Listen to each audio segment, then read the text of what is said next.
So, Yamina, here we have another question from our viewer who's asking what steps should someone take if they have received a letter of introduction for work permit approval but have not received a passport request yet? Any insights on that?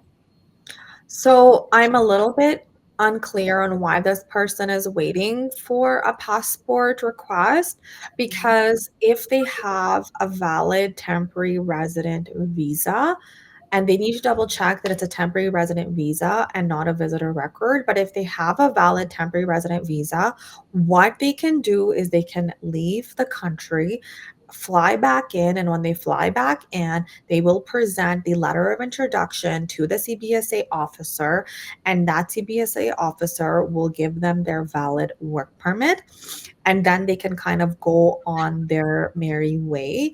If this person does not have a valid temporary resident visa and they have received the work permit, good chance they have to apply for a valid temporary resident visa, because the current policy of the Canadian government is when an individual applies for a work permit from inside Canada, they are not automatically issued another temporary resident visa. They have to apply for one.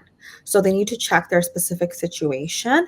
If they have a valid TRV, they should leave the country, come back in, get the work permit activated.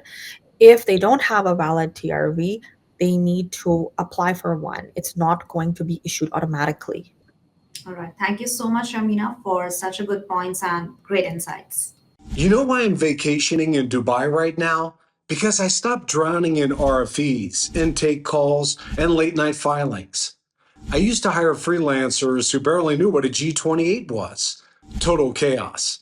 Then I found IMI Support, virtual immigration paralegals trained in real case prep, docket-wise, and USCIS workflows. Now my calendar's clean, my clients are happy, and my firm runs while I relax. You can hustle or you can outsource smart. I chose freedom. I chose IMI Support.